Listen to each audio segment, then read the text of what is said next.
Hay una pregunta que los árabes nunca pudieron responder. Conquistaron Persia en 15 años. Borraron su imperio, silenciaron a sus reyes, reemplazaron a sus dioses, hicieron lo que todos los conquistadores hacen, ganaron. Y sin embargo, 1400 años después, los iraníes siguen sin ser árabes, siguen hablando persa, siguen celebrando fiestas que preceden al Islam por 2000 años. Siguen siendo, de una manera que desconcierta al mundo entero, iraníes. ¿Cómo sobrevive una identidad cuando todo lo demás cae? Esa es la pregunta que vamos a responder hoy. Y la respuesta es más fascinante, más inteligente y más humana de lo que cualquier libro de historia se ha atrevido a contar. Para entender lo que Persia perdió en el año 637, hay que entender lo que era antes de perderlo. Y para entender lo que era, hay que cerrar los ojos por un momento e intentar ver Ctesifonte. Imagina que llegas a la capital del Imperio Sasánida en el año 600 después de Cristo, 37 años antes de la conquista. Cruzas el río Tigris en una barca de cuero y madera, y lo primero que ves es el arco. El Takkasra, el arco de Cosroes, se eleva 40 metros sobre el suelo, más alto que cualquier estructura que hayas visto en tu vida. Es el arco de ladrillo sin refuerzo más grande que jamás se ha construido en la historia humana. Y todavía hoy, en ruinas, en lo que ahora es Irak, sigue siendo una de las estructuras más impresionantes del mundo antiguo. Detrás del arco está el palacio. Detrás del palacio está la ciudad. Y la ciudad tiene más de 500.000 de habitantes en una época en que Roma ya es un recuerdo y Londres es una aldea con barro en las calles. El imperio sasánida no era solo un estado, era la continuación consciente de 1000 años de civilización iraní. Sus reyes se llamaban a sí mismos Shahanshah, rey de reyes, y lo decían en serio porque gobernaban desde el río Indo hasta el Éufrates, desde el Cáucaso hasta el Golfo Pérsico. Su administración era sofisticada hasta un punto que sus contemporáneos encontraban difícil de imitar. Sistemas de irrigación que convertían el desierto en tierra fértil, redes de caminos que conectaban provincias separadas por miles de kilómetros. Una burocracia que llevaba siglos funcionando con una eficiencia que el mundo romano admiraba y envidiaba. Su religión era el zoroastrismo, una de las tradiciones espirituales más antiguas de la humanidad. Zaratustra, o Zoroastro, como lo llamaron los griegos, había enseñado, quizás 3000 años antes de Cristo, que el universo era un campo de batalla entre dos fuerzas: Ahura Mazda, el señor de la sabiduría y la luz, y Angra Mainyu, el espíritu destructivo. El fuego era sagrado, no como objeto de adoración, sino como símbolo de la presencia divina, de la verdad, de la pureza. En los templos del fuego sasánidas ardían llamas que llevaban siglos encendidas, alimentadas por sacerdotes que habían heredado ese deber de sus padres y que lo transmitirían a sus hijos. Algunos de esos fuegos, según la tradición, llevaban ardiendo desde los tiempos de los reyes míticos que Ferdowsi inmortalizaría siglos después en el Shahnameh. Y aquí vale detenerse en algo que los historiadores de la religión llevan décadas señalando y que sigue siendo incómodo para muchas tradiciones. Sin el zoroastrismo, el mundo religioso que conocemos hoy sería irreconocible. El concepto de un juicio final, de la resurrección del cuerpo, del cielo y el infierno como destinos del alma según sus actos en vida, del tiempo como una línea que avanza hacia un final redentor. Todas estas ideas, que hoy consideramos fundamentales para el judaísmo, el cristianismo y el islam, aparecen primero o en su forma más desarrollada en el pensamiento zoroastriano. Los judíos que vivieron en el exilio babilónico estuvieron en contacto directo con el zoroastrismo persa. Lo que absorbieron de esa experiencia transformó su teología para siempre. Y lo que transformó el judaísmo, transformó eventualmente el cristianismo y el islam. Es una cadena que da vértigo cuando la piensas despacio. Todo eso, la lengua, la religión, la estructura imperial, la cultura de la corte, los templos del fuego, la memoria de 1000 años de reyes, estaba vivo y funcionando cuando los ejércitos árabes cruzaron la frontera occidental del imperio en la década de 630. Pero los sasánidas estaban en un momento de vulnerabilidad que ellos mismos no podían ver desde adentro. Acababan de terminar una guerra de 20 años contra el Imperio Bizantino, una guerra que habían ganado y luego perdido, que había drenado sus recursos, que había matado a una generación de soldados y generales. En los 10 años anteriores a la conquista árabe, habían tenido 8 reyes diferentes, algunos de los cuales gobernaron por meses antes de ser asesinados. El aparato del Estado seguía funcionando, pero la cabeza del Estado estaba en caos.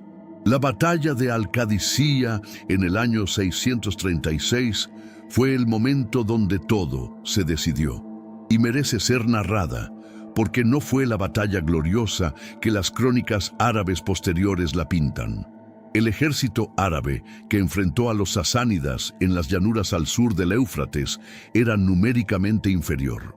Los historiadores debaten las cifras exactas, como siempre con los ejércitos de la antigüedad, pero la mayoría coincide en que los persas tenían más hombres, más caballería pesada y algo que los árabes no tenían: elefantes de guerra. 33 elefantes, cubiertos de armadura, entrenados para cargar contra formaciones de infantería y aplastar todo lo que encontraran a su paso. Los caballos árabes nunca habían visto elefantes. Entraron en pánico. Las primeras cargas persas rompieron las líneas árabes como si fueran papel. Pero el ejército árabe tenía algo que los persas no podían comprar ni entrenar: la certeza absoluta de que morir en batalla era una puerta al paraíso. No como metáfora, no como retórica de liderazgo, como convicción literal, individual, personal. Cada uno de esos soldados árabes creía, con una fe que nosotros, en el siglo XXI, probablemente no podemos imaginar del todo, que si moría ese día combatiendo por Dios, se despertaría en el jardín eterno. Eso cambia la aritmética del combate de una manera que ningún general puede compensar con elefantes. La batalla duró 4 días. En el tercer día, una tormenta de arena cegó a ambos ejércitos. Los árabes, acostumbrados al desierto desde la infancia, siguieron luchando. Los persas, criados en las tierras irrigadas de Mesopotamia, se desorientaron.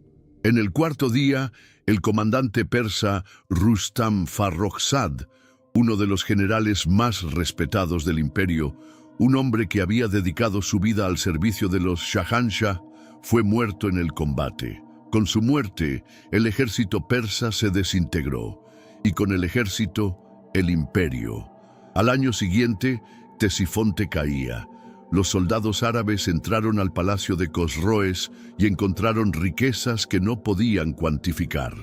Alfombras de seda del tamaño de campos de batalla, estatuas de oro, bibliotecas llenas de textos que ninguno de ellos podía leer, y ese enorme arco, mirándolos desde arriba como si les dijera: pueden tomar todo esto, pero no pueden llevarse lo que representa. El último rey, sasánida Yazdegerd III, huyó hacia el este, buscando aliados que nunca llegaron. Durante 4 años, vagó por su propio imperio, de provincia en provincia, pidiendo ayuda a gobernadores que uno a uno lo traicionaban o simplemente no podían ayudarlo. En el año 651 fue asesinado cerca de Merv, en lo que hoy es Turkmenistán, por un molinero que esperaba robarle sus últimas posesiones. El heredero de 1000 años de reyes persas murió solo, en un molino, asesinado por uno de sus propios súbditos. No hay manera más brutal de marcar el fin de una era. Y sin embargo, Y sin embargo, la civilización persa no murió con Yazdegerd. Ahí es donde empieza la historia que realmente importa. Porque hay una diferencia enorme entre conquistar un territorio y conquistar una identidad. Los árabes tomaron el primero, nunca lograron tomar la segunda. Cuando los árabes conquistaron Persia, hicieron lo que hacen todos los imperios: impusieron su lengua. El árabe se convirtió en el idioma oficial de la administración, la religión, la ciencia y el comercio. Si querías prosperar en el nuevo orden, necesitabas el árabe. Así había funcionado siempre. Así fue como el latín borró las lenguas celtas en la Galia. Así fue como el árabe mismo borró el copto en Egipto, el arameo en Siria, el bereber en el norte de África. Bueno, casi. Y sin embargo, el persa sobrevivió. No solo sobrevivió, resurgió. ¿Por qué? La respuesta tiene varias capas, y la primera es puramente demográfica. Egipto, cuando los árabes llegaron, tenía quizás 4 o 5 millones de habitantes, concentrados en el delta del Nilo, relativamente fáciles de administrar y culturalmente ya acostumbrados a ser gobernados por extranjeros, primero persas, luego griegos, luego romanos. Persia tenía entre 10 y 15 millones de personas distribuidas en un territorio enorme, con montañas, desiertos, mesetas y valles que hacían imposible cualquier control centralizado efectivo. La geografía persa protegía a sus hablantes, pero la demografía y la geografía no explican todo. La segunda capa es cultural. El persa era la lengua de una tradición literaria y administrativa de siglos. Los burócratas persas, los que sabían leer, escribir, llevar cuentas, gestionar el agua, organizar el cobro de impuestos, eran indispensables para los nuevos gobernantes árabes. Un conquistador puede tomar una ciudad con espadas, pero no puede gobernarla sin contadores. Y los contadores de Persia hablaban persa. Esto creó una situación peculiar y fascinante. Los administradores persas aprendieron árabe para funcionar en la cima del sistema, pero siguieron usando el persa en la práctica cotidiana. El árabe fue la lengua del viernes, de la mezquita, del califa. El persa fue la lengua del lunes, de la oficina, de la casa. Y a medida que pasaban las generaciones, el persa absorbió vocabulario árabe, miles de palabras, especialmente en los campos de la religión, la filosofía y la ciencia. Pero mantuvo su gramática, su estructura, su alma. El momento simbólico de este proceso es el nacimiento del persa nuevo, el farsi, en el siglo IX. Es la misma lengua, pero escrita ahora en alfabeto árabe, enriquecida con préstamos del árabe, pero inequívocamente persa en su sintaxis y su espíritu. Y la obra que cristalizó ese renacimiento lingüístico fue el Shahnameh, el libro de los reyes, escrito por el poeta Abolkasem Ferdowsi entre los años 977 y 1010 de nuestra era. Ferdowsi es una figura que merece detenerse un momento, porque lo que hizo es casi sin paralelo en la historia de la literatura.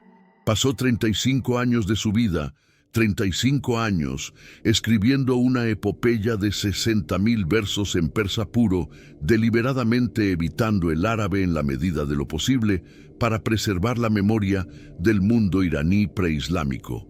Reyes mitológicos, héroes épicos, la historia de Persia desde la creación del mundo hasta la conquista árabe.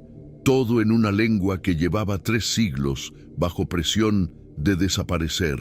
Cuenta la leyenda, y aquí los historiadores debaten cuánto es leyenda y cuánto es historia, que Ferdowsi presentó su obra al sultán Mahmud de Ghazni, esperando una recompensa generosa, y Mahmud, que despreciaba a los persas y prefería el árabe, le ofreció una miseria. Ferdowsi, con la dignidad de alguien que sabe que ha hecho algo inmortal, rechazó el dinero y escribió una sátira feroz contra el sultán. Luego huyó, vivió en el exilio y murió pobre. Pero el Shahnameh sobrevivió. Y hoy, 1000 años después, es el texto fundacional de la identidad iraní, el libro que los iraníes citan de memoria en conversaciones cotidianas, el poema que enseñan en las escuelas, la prueba viviente de que una lengua puede ser un acto de resistencia. Piénsalo un momento. ¿Cuántas lenguas conoces que hayan sobrevivido 300 años de presión imperial activa y hayan emergido más ricas de lo que entraron? El persa lo hizo. Y lo hizo porque hubo personas, poetas, burócratas, maestros, madres que contaban historias a sus hijos en la oscuridad, que decidieron, generación tras generación, que esa lengua valía la pena preservar. Aquí llegamos al momento más paradójico y más brillante de la historia persa, y es el momento donde hay que detenerse y pensar, porque lo que hicieron los persas con el Islam es algo que desafía la lógica convencional sobre conquista y resistencia. La narrativa simple dice: los árabes conquistaron Persia y la convirtieron al Islam. Persia perdió su religión, perdió su Dios, perdió su cosmología zoroastriana. Eso es una derrota total. Pero la narrativa verdadera dice algo completamente diferente. Los persas no solo se convirtieron al Islam, tomaron el Islam, lo llevaron hacia adentro y lo convirtieron en un arma de diferenciación contra los propios árabes que se lo habían dado. Y esa arma tiene un nombre y una fecha de nacimiento muy precisa. El nombre es Kerbala. La fecha es el 10 de octubre del año 680. Para llegar a Kerbala, hay que entender primero lo que era el califato en ese momento. 43 años habían pasado desde la conquista de Ctesifonte. El Islam había barrido desde España hasta las fronteras de la India. Era el proyecto político y espiritual más exitoso que el mundo había visto desde Alejandro Magno, y lo había logrado en una fracción del tiempo. Pero dentro de ese éxito había una grieta que se abría desde el primer día. ¿Quién tenía el derecho de gobernar la comunidad de los creyentes? Mahoma había muerto sin designar un sucesor claro, o eso decían unos. Otros, los que eventualmente se llamarían chiitas, del árabe shia, partido o facción, insistían en que Mahoma había designado claramente a su yerno y primo Alí como sucesor, y que los primeros 3 califas habían usurpado ese derecho. Alí finalmente llegó al poder como 4º califa, pero fue asesinado en el año 661. Su hijo Hassan renunció al califato bajo presión, y el poder pasó a los omeyas, una familia de la élite árabe de la Meca que los primeros musulmanes habían considerado sus enemigos más encarnizados. Para los chiitas, esto era una traición fundamental.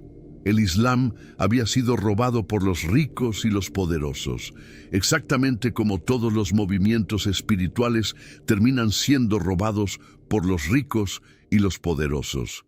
Y en el año 680, Hussein ibn Ali, el segundo hijo de Alí y nieto del profeta, decidió que no podía aceptarlo.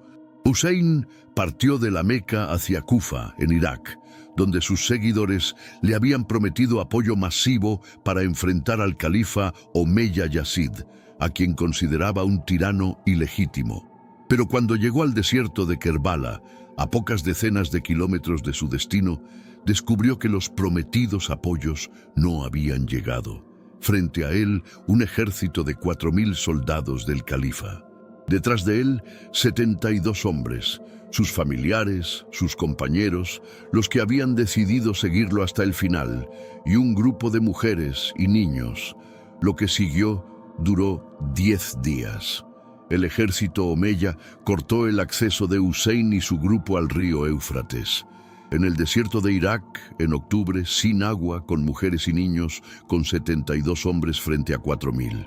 Hussein sabía lo que iba a pasar. Varios de sus compañeros le pidieron que negociara, que cediera, que reconociera a Yazid para salvar sus vidas.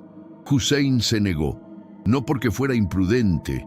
Era un hombre educado, reflexivo, porque había visto suficiente política para saber exactamente lo que hacía, sino porque entendía que su muerte podía ser más poderosa que su vida.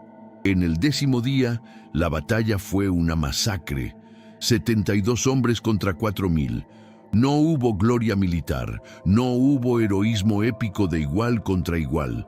Fue una ejecución. Uno a uno, los compañeros de Hussein cayeron. Su hijo mayor, Ali Akbar, murió en sus brazos. Su sobrino de 6 meses, que Hussein llevaba en brazos pidiendo agua para el niño, fue alcanzado por una flecha. Al final, Hussein quedó solo, herido en múltiples lugares, todavía de pie. La tradición chiita cuenta que en ese momento el ejército omeya vaciló. Nadie quería ser el que matara al nieto del profeta. Shemr ibn Dil-Jawshan, el comandante que finalmente dio la orden, pasó a la historia islámica como el símbolo de la cobardía moral y la obediencia ciega al poder injusto. Hussein fue decapitado. Su cabeza fue enviada a Damasco como trofeo para Yazid. 43 años después de que el Islam conquistara Persia, el nieto del fundador del Islam había sido decapitado por el califa de los musulmanes. Y su cabeza viajaba en una bolsa hacia el palacio del hombre que se llamaba a sí mismo comandante de los creyentes. Puedes ver por qué esto resonó en Persia de una manera que ningún texto teológico podría haber logrado. Los persas llevaban 4 décadas siendo ciudadanos de segunda clase dentro del Islam. Los árabes los llamaban mawali, clientes, conversos de segunda categoría, y les recordaban constantemente que el Islam era una religión árabe que ellos tenían el privilegio de haber adoptado.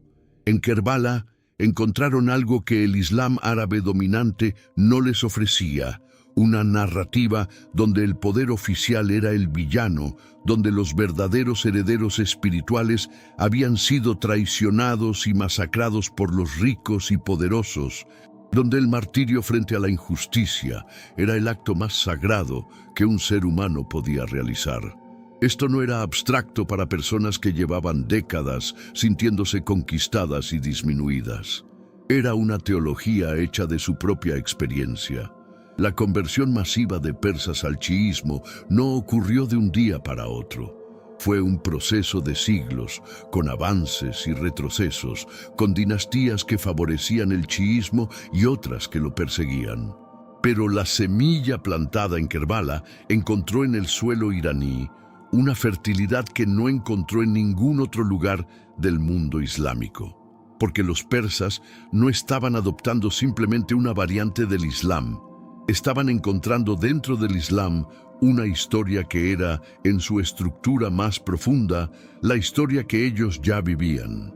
La historia de una identidad legítima, aplastada por conquistadores que afirmaban tener la razón de su lado. El momento de cristalización llegó en 1501, cuando la dinastía safávida tomó el poder en Irán y declaró el Islam chiita como religión oficial del Estado. Shah Ismail I, el fundador de la dinastía, era un joven de 14 años cuando tomó Tabriz y se proclamó rey. Era de origen azerbaiyano, hablaba turco como lengua materna y, sin embargo, se presentó como el restaurador de la gloria iraní y el campeón del chiismo. En sus primeros años de reinado, los safávidas usaron una violencia considerable para convertir a la población iraní, que en su mayoría era todavía sunita, al chiismo. No fue una conversión espontánea ni pacífica en todos los casos, pero fue una decisión política de una claridad brutal. En ese momento, todos los vecinos de Irán eran sunitas. El Imperio Otomano al oeste, los uzbecos al norte, los afganos al este. Al convertirse en Estado chiita, los safávidas crearon una frontera religiosa que era también una frontera cultural, política e identitaria. Le dijeron al mundo islámico: somos musulmanes, pero no somos como vosotros. Nuestra manera de serlo es diferente. Y esa diferencia es sagrada. Piénsalo desde la perspectiva de un persa del siglo XVI. Tu pueblo lleva 900 años siendo parte del mundo islámico, pero sintiéndose siempre marginado dentro de él, siempre en el segundo escalón, siempre con la sombra de la conquista árabe encima.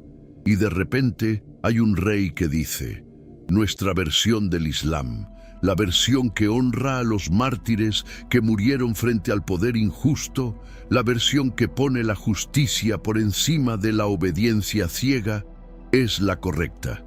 Y los árabes sunitas que siempre os trataron como inferiores, están equivocados.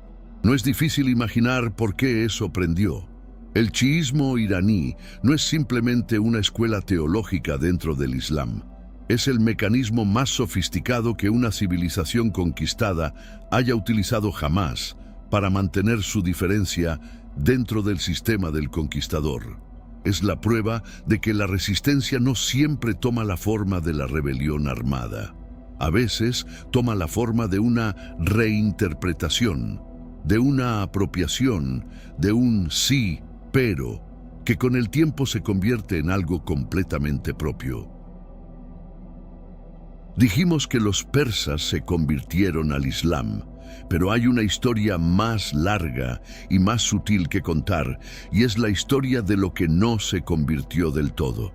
El zoroastrismo oficial, como institución, colapsó con el imperio sasánida. Los templos del fuego fueron destruidos o transformados en mezquitas. Los sacerdotes zoroastrianos, los magos, de donde viene nuestra palabra magia, perdieron su estatus y su poder. El Avesta, el texto sagrado zoroastriano, dejó de ser la escritura oficial del Estado. En el papel, el zoroastrismo murió, pero las ideas no mueren tan fácilmente como los templos.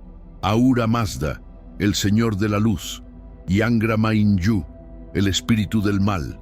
La tensión entre luz y oscuridad, entre verdad y mentira, entre bien y mal como fuerzas cósmicas en combate permanente. Estas ideas sobrevivieron en la cultura popular iraní, en los cuentos que las abuelas contaban, en la poesía, en las costumbres cotidianas, y sobrevivieron de una manera que todavía hoy es visible si sabes dónde mirar. Toma el concepto persa de Asha, la verdad, el orden cósmico, que en el zoroastrismo es el valor supremo. En el Islam iraní, la obsesión con la justicia, con el martirio como testimonio de verdad frente al poder injusto, tiene una resonancia que va más allá de lo que el Islam árabe original podría explicar. Los estudiosos del islamismo iraní llevan décadas debatiendo hasta qué punto el chiismo iraní es Islam con forma iraní o zoroastrismo con nombre islámico. La respuesta probablemente es que es las dos cosas al mismo tiempo. Y luego está Nowruz. Nowruz, que significa literalmente nuevo día en persa, es el año nuevo iraní, celebrado en el equinoccio de primavera el 20 o 21 de marzo. Su origen se pierde en la prehistoria, pero los textos más antiguos que lo describen son zoroastrianos. Es, en su esencia, una celebración de la victoria de la luz sobre la oscuridad, del calor sobre el frío, de la vida sobre la muerte. Un tema completamente zoroastriano. Cuando los árabes conquistaron Persia, Nowruz siguió celebrándose. Cuando los califas islámicos lo prohibieron, y hubo varios intentos de prohibirlo, porque claramente no era una festividad islámica, los persas lo celebraron de todas formas. Cuando los teólogos declararon que era una costumbre pagana incompatible con el Islam, los iraníes se encogieron de hombros y pusieron el haft sin en la mesa, los 7 elementos simbólicos que comienzan con la letra S en persa, que representan la renovación de la vida, y celebraron el Año Nuevo con sus familias como habían hecho sus bisabuelos y como harían sus bisnietos. Hoy, Nowruz es la festividad más importante del calendario iraní, más importante que cualquier festividad islámica. Se celebra con 2 semanas de vacaciones, con viajes en familia, con hogueras en las noches previas, el fuego, de nuevo el fuego zoroastriano, con poesía de Hafez y Ferdowsi, con mesas llenas de simbolismo milenario. Es, sin exageración, la continuación directa de una tradición que tiene al menos 3000 años. Y no es solo Irán. Nowruz se celebra en Afganistán, en Tayikistán, en Azerbaiyán, en partes de Irak, en comunidades kurdas. En 2010, las Naciones Unidas lo reconocieron como Patrimonio Cultural Inmaterial de la Humanidad. Una celebración zoroastriana de hace 3000 años tiene reconocimiento de la ONU en el siglo XXI. Si eso no es una victoria de la identidad sobre la conquista, no sé qué es. Hubo personas específicas, poetas, filósofos, matemáticos, historiadores, que funcionaron como custodios conscientes de la identidad iraní durante los siglos de dominación árabe. Y vale la pena detenerse en algunos de ellos, porque sus historias individuales iluminan algo sobre cómo funcionan realmente la resistencia cultural y la preservación de la identidad. Ya hablamos de Ferdowsi, pero el siglo X iranio es un período tan extraordinario que merece más atención. Es el período que los historiadores llaman el Renacimiento persa, y es uno de los fenómenos más fascinantes de la historia cultural mundial. 3 siglos después de la conquista árabe, cuando podría esperarse que Persia estuviera ya completamente arabizada, ocurrió exactamente lo contrario, una explosión de creatividad en lengua persa que no tiene paralelo en la historia de ningún pueblo conquistado. Poetas como Rudaki, considerado el padre de la poesía persa clásica, escribían versos de una belleza devastadora en farsi. Filósofos como Avicena, Ibn Sina en árabe, escribían en ambas lenguas, pero su identidad era inequívocamente iraní. Nació en Afshona, cerca de Bukhara, en lo que hoy es Uzbekistán, pero que entonces era el corazón del mundo cultural persa. Y hay algo que decir sobre Avicena que me parece importante mencionar. Era un hombre que vivía en un mundo islámico, que usaba el árabe como lengua del conocimiento universal, que escribía sobre Dios y el alma en términos que los teólogos islámicos reconocerían como propios. Y al mismo tiempo era un hombre cuya visión del mundo, cuya manera de pensar, cuya tradición intelectual era iraní hasta los huesos. No era una contradicción. Era la síntesis que los iraníes habían pasado 3 siglos construyendo. ¿Por qué ocurrió este renacimiento precisamente en ese momento? Porque el califato abasí, que gobernaba desde Bagdad, se estaba fragmentando. En las provincias orientales, Jorasán, Transoxiana, las regiones que hoy son Irán, Afganistán y Asia Central, surgieron dinastías locales que, aunque nominalmente reconocían la autoridad religiosa del califa, en la práctica gobernaban de manera autónoma.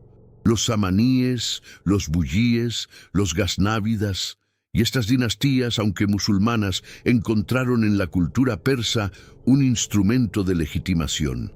Patrocinaban poetas en persa, construían palacios con iconografía sasánida, se presentaban como herederos de los grandes reyes de Persia. Esto es algo que los imperios hacen constantemente sin darse cuenta. Crean las condiciones para el renacimiento de lo que intentaron suprimir. Los califas árabes, al permitir que los persas administraran su propio territorio con cierta autonomía, dieron a los persas el espacio para reconstruir su identidad cultural, y los persas lo aprovecharon. Hay una frase atribuida, probablemente apócrifa, pero poéticamente verdadera, a varios poetas persas del período. Los árabes nos conquistaron con sus espadas, nosotros los conquistamos con nuestros poemas. No es exactamente así como funcionó la historia, pero captura algo real. La influencia cultural iraní sobre el mundo islámico fue tan profunda que el Islam que conocemos hoy, su filosofía, su arquitectura, su poesía mística, su ciencia, es impensable sin la contribución iraní.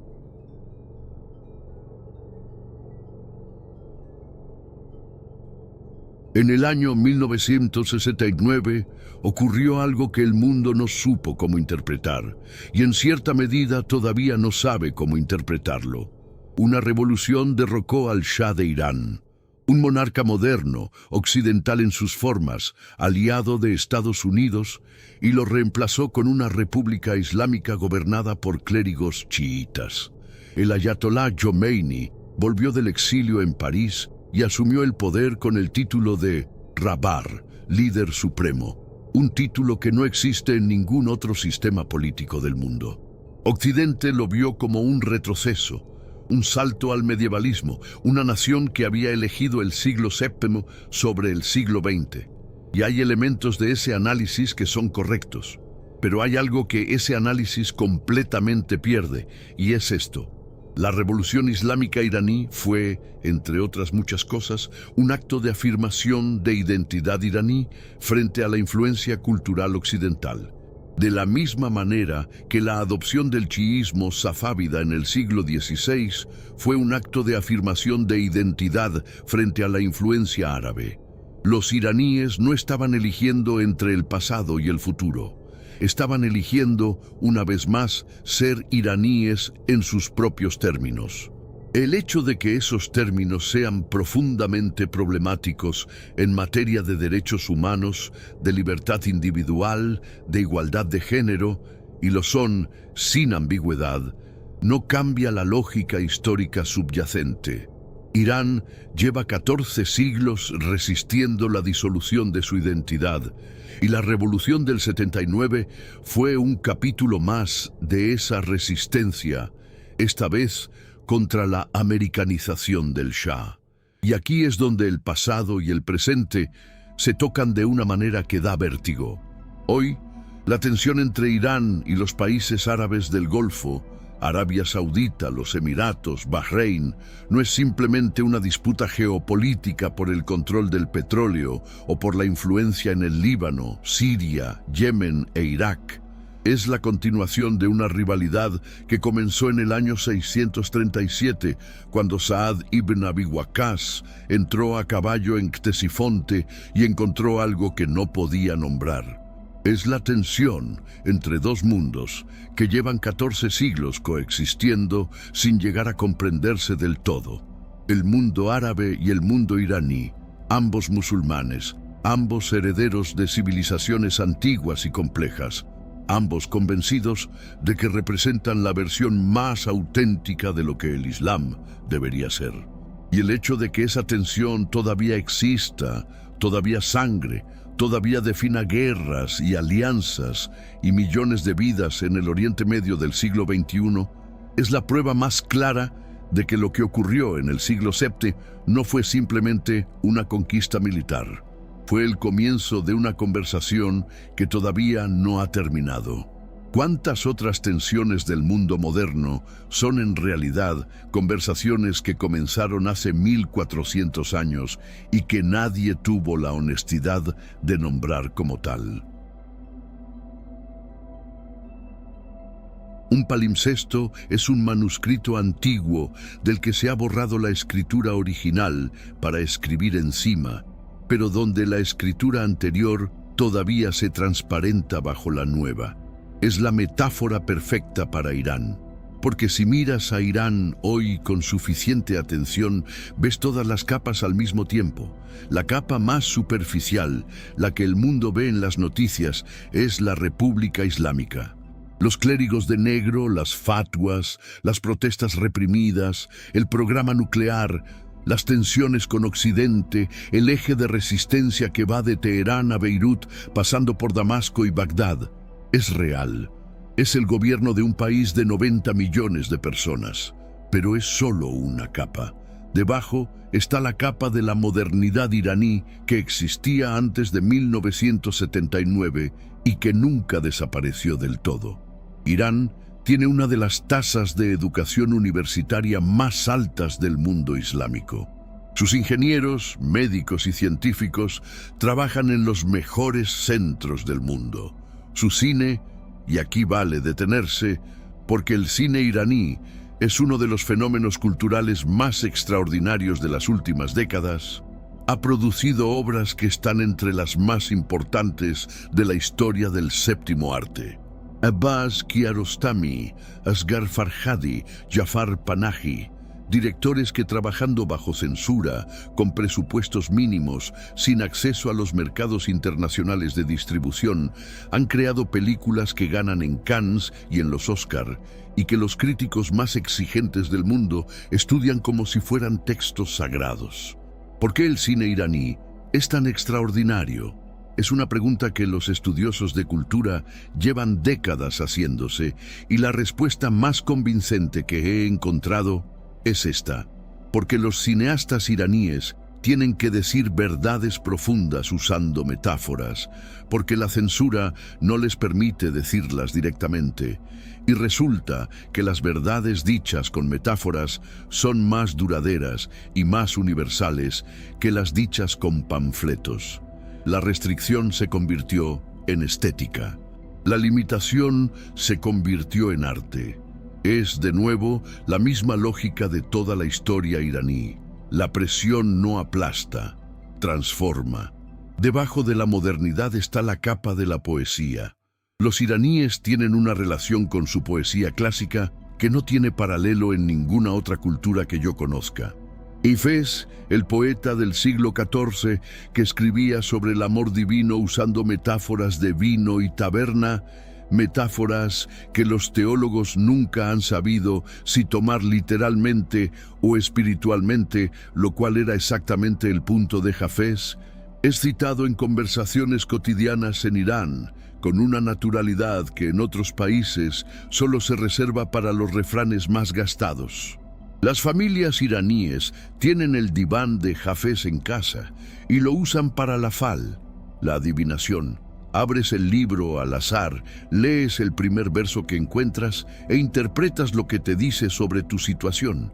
Es una práctica que mezcla lo islámico, lo persa preislámico y lo simplemente humano, de buscar orientación en la belleza de las palabras. Rumi, Jalal ad-Din Muhammad Rumi, nacido en el año 1207 en Balch, en lo que hoy es Afganistán, muerto en Konya, en lo que hoy es Turquía, es el poeta más leído del mundo en lengua inglesa en las últimas décadas. No Shakespeare, no Homero, un poeta sufí iraní del siglo XIII, en traducciones que a veces tienen poco que ver con el original, pero que capturan algo de su espíritu.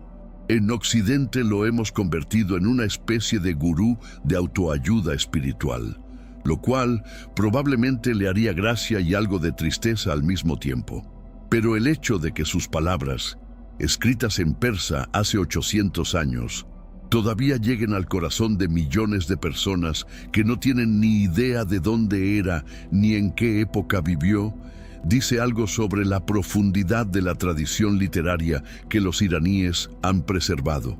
Debajo de la poesía está la capa de la identidad en tensión. Y aquí es donde el Irán de hoy es más interesante y más urgente. Los jóvenes iraníes, la generación que nació después de la revolución, que creció bajo la República Islámica, que nunca conoció otro sistema, están experimentando una desafección religiosa masiva que las encuestas que se filtran desde el país y los testimonios de los millones de iraníes de la diáspora confirman repetidamente. El Islam, como identidad oficial del Estado, les resulta cada vez más ajeno. Muchos se describen como culturalmente iraníes, pero no religiosos, o abiertamente agnósticos o ateos. Categorías que en la República Islámica son técnicamente peligrosas, pero que en la práctica son cada vez más comunes. Y sin embargo, estos mismos jóvenes celebran el Novruz con una intensidad que no tiene nada de tibia. Saltan sobre las hogueras de Chaharshanbe Suri. Conocen de memoria versos de Ferdowsi y Hafez. Se identifican con una historia iraní que va mucho más allá del Islam y que incluye Ciro el Grande, Darío, Persépolis, los partos, los sasánidas.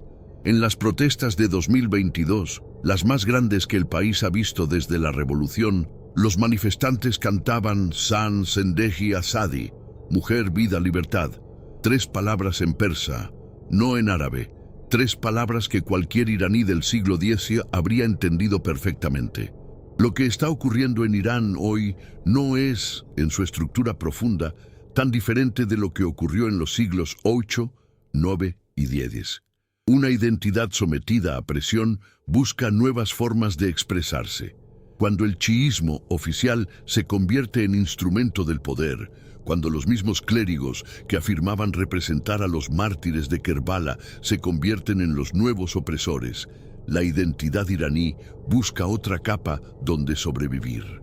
Y la encuentra, como siempre, en la lengua, en la poesía, en el fuego de Nowruz, en la memoria de un pasado que ningún régimen ha podido borrar del todo. Cyrus Farahani, un nombre inventado, pero una persona real en miles de variantes, tiene 25 años, vive en Teherán, estudió ingeniería, no va a la mezquita, no ayuna en Ramadán y considera que el régimen es una catástrofe para su país.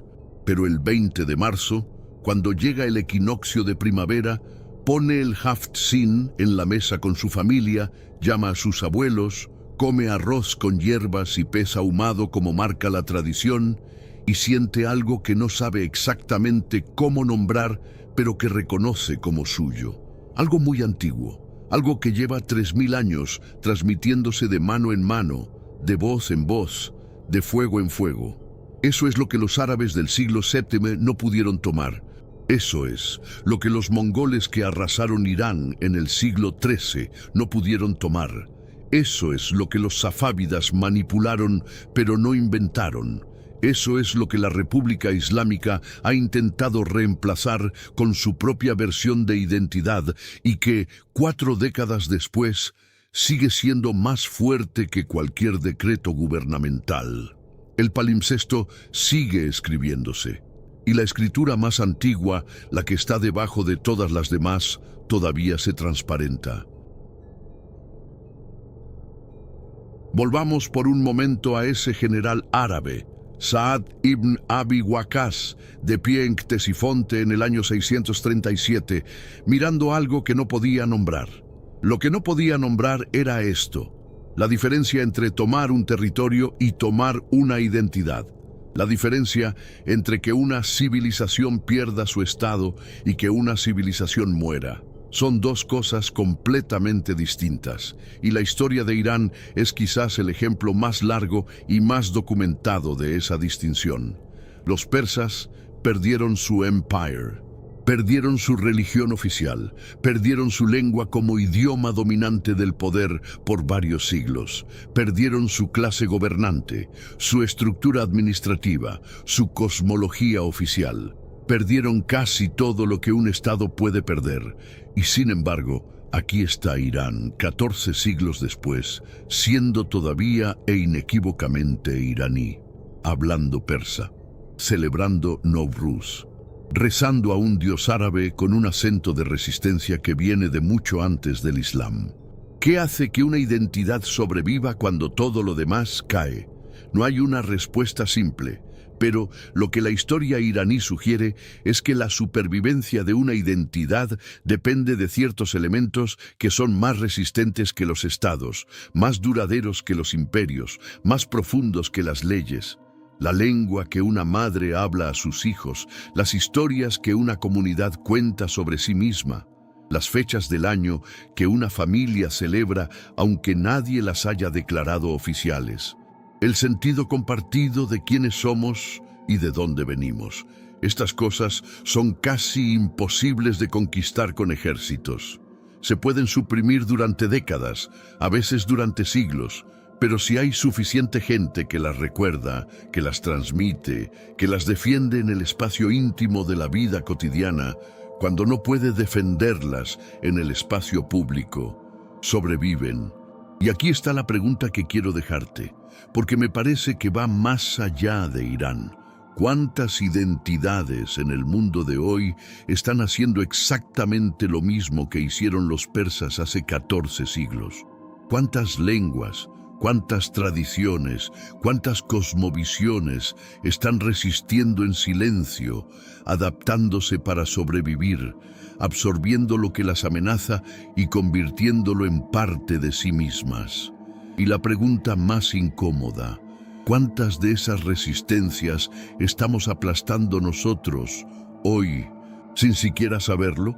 ¿Cuántos Ferdowsis del siglo XXI están escribiendo sus Shahnameh en lenguas que el mercado global considera irrelevantes, preservando memorias que el algoritmo nunca va a promover, manteniendo vivo algo que todavía no sabe que necesita sobrevivir?